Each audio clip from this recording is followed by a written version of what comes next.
अंधभक्त है, अंधे हैं वो तो उनको तो बस मोदी मोदी दिखता है। जो मोदी के खिलाफ बोलेगा हम तो उसको बोलेंगे। मुझे तो सही को सही कहना है, गलत को गलत कहना है। मीडिया क्यों नाम दिया गया आपको पता है? पता है, क्योंकि वो गोद लिए हुए हैं नरेंद्र मोदी जी के। जितने भी पत्रकार हैं यहाँ पे कोई भी टोकेगा नहीं बीच में, बिल्कुल भी नहीं टोकना, बिल्कुल भी डिस्टर्ब नहीं। मैं सब कुछ बता रहा हूँ ना, पूरे कानून बता रहा हूँ, टोकिए मत अब बीच में। अब आप कोई भी नहीं बोलेगा बीच में, पहले मेरी बात पूरी होगी। ये किसान जो है सरकार को क्या मैसेज देना चाह रहे हैं? ये देना चाह रहे हैं कि आप अगर संसद में सही फैसले नहीं करोगे तो किसानों को अपनी संसद खोलनी पड़ेगी।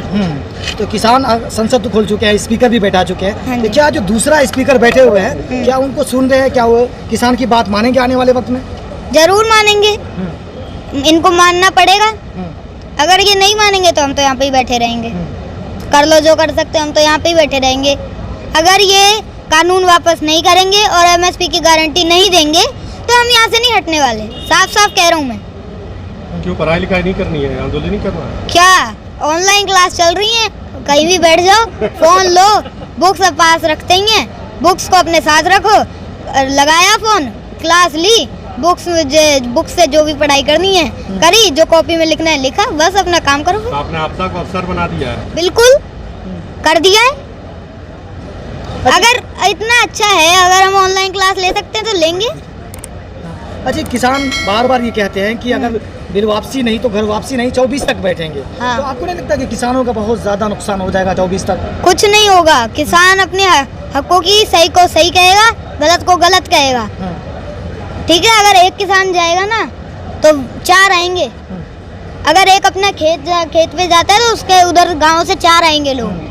आप अभी से जुड़ चुके हैं, मतलब आप छोटे हैं, जिसे बचपन लोग बोलते हैं, लेकिन कुछ लोग कहते हैं कि जो यहाँ लोग बैठे हुए हैं, इन लोगों को जो कांग्रेस है और दूसरी पार्टी है वो फंडिंग कर रही है। तो इसमें आपका क्या सोचते हैं इस बात को लेकर? देखिए, फंडिंग देखिए कुछ नहीं है।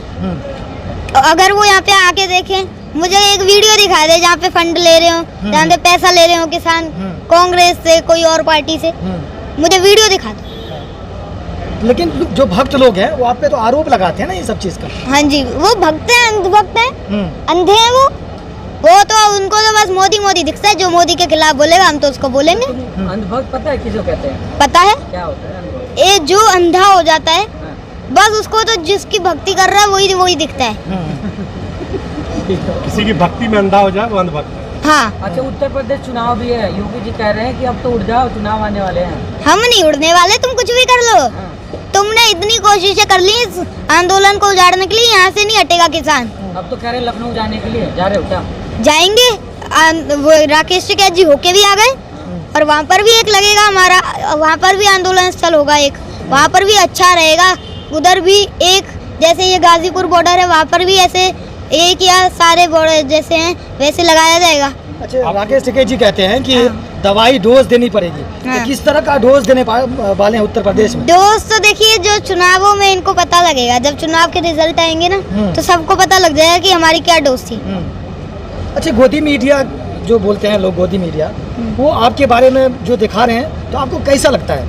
मुझे देखिए, किसी दुनिया की बातों से मुझे कोई फर्क नहीं पड़ता। मुझे तो सही को सही कहना है, गलत को गलत कहना है। चाहे कोई भी कुछ भी कहे, मुझे कोई फर्क नहीं पड़ता। मोदी मीडिया क्यों नाम दिया गया आपको पता है? पता है, क्योंकि वो गोद लिए हुए हैं नरेंद्र मोदी जी के।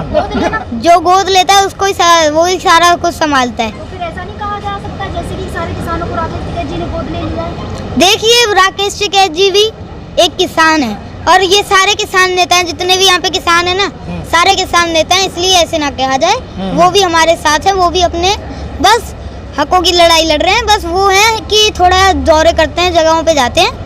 और मैं अपने पिताश्री डॉक्टर नरेंद्र सिंह चौधरी के साथ 1 लाख किलोमीटर चला, हमने यात्रा करी, मैंने आपको इंटरव्यू में बताया हुआ है।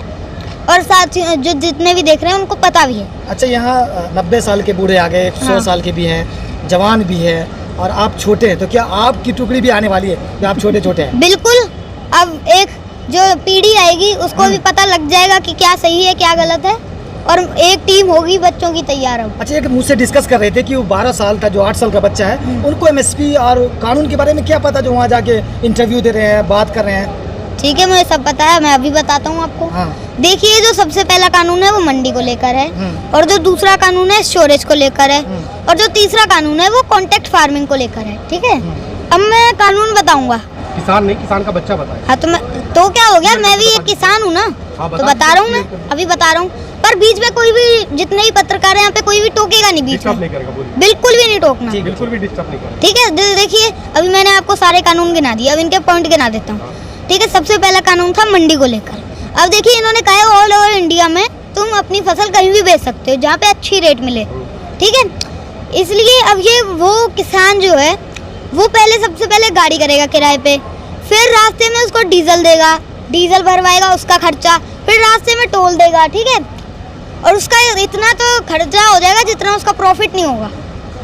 इसलिए चाहिए कि पास की मंडी मजबूत करी जाए और एमएसपी की गारंटी दी जाए, जिससे अच्छे सही रेट मिलेंगे, जो तय रेट है उस पर मिलेगा। और अगर देखिए जो वो बेचारा, उसको शहर का रास्ता अच्छे से पता नहीं होता, वो कहाँ घूमता फिरेगा कि कहाँ पे अच्छी रेट मिल रही है। अब सीधा सीधा कॉन्ट्रैक्ट फार्मिंग बताइए ना, कॉन्ट्रैक्ट फार्मिंग में क्या लो? मैं सब कुछ बता रहा हूँ ना, पूरे कानून बता रहा हूँ, टोकिए मत अब बीच में। अब आप कोई भी नहीं बोलेगा बीच में, पहले मेरी बात पूरी होगी, ठीक है। अब दूसरा कानून है स्टोरेज को लेकर। स्टोरेज देखिए, पहले एक लिमिट थी कि इतना आप स्टोर कर सकते हैं, अब वो लिमिट हटा दी गई है। अब कहते हैं कि आप जितना मर्जी जाए स्टोर कर सकते हैं। ना आपके पास इतना पैसा है, ना मेरे पास है, ना आम आदमी के पास इतना पैसा है कि वो पूरा सारी फसल स्टोर कर ले। तो ये किसके पास है इतना पैसा? बड़े बड़े उद्योगपतियों के पास। वो जब सारे गोदामों में स्टोर कर लेंगे, वो जब चाहेंगे उसको खोलेंगे, जब चाहे बंद करेंगे, फिर भूख की बोली लगेगी। जैसे शैम्पू के पैकेटों में मिलता है ना, वो शैम्पू 1-1 रुपए का, 2-2 रुपए का, ऐसे बिकेगा। फिर आटा ऐसे बिकेगी चीज़ें किसान की उगाई हुई। अब देखिए, अब मैं कॉन्ट्रैक्ट फार्मिंग का बताता हूँ। अब जो कंपनी है और एक जैसे किसान है, इन दोनों के बीच में कॉन्ट्रैक्ट होगा एक, और उस जो कागज़ होगा उसमें लिखा होगा कि जो आपकी रेट की, जो फसल की आपकी रेट तय है उस पे आपको मिलेगा, आपकी फसल बेचेंगे उस पे मिलेगा आपको, ठीक है। अब जो किसान कॉन्ट्रैक्ट फार्मिंग नहीं करना चाहता, ठीक है, या तो फिर वो मंडी में भटकता रहेगा कि भाई मुझे कहीं रेट चाहिए मुझे अच्छी, ठीक है। तो उसको ज़बरदस्ती फिर कॉन्ट्रैक्ट फार्मिंग करनी पड़ेगी। अब जिसको नहीं चाहिए कॉन्ट्रैक्ट फार्मिंग, तो इसलिए जो एमएसपी की गारंटी है वो मिलनी चाहिए, जिससे अगर वो मंडी में बेचने जाएगा तो फिर उसको आसानी होगी, उसको भी पता लग जाएगा, वो भी सहमत रहेगा, वो भी खुश रहेगा कि मुझे मेरी फसल की रेट तय मिलेगी। ये है।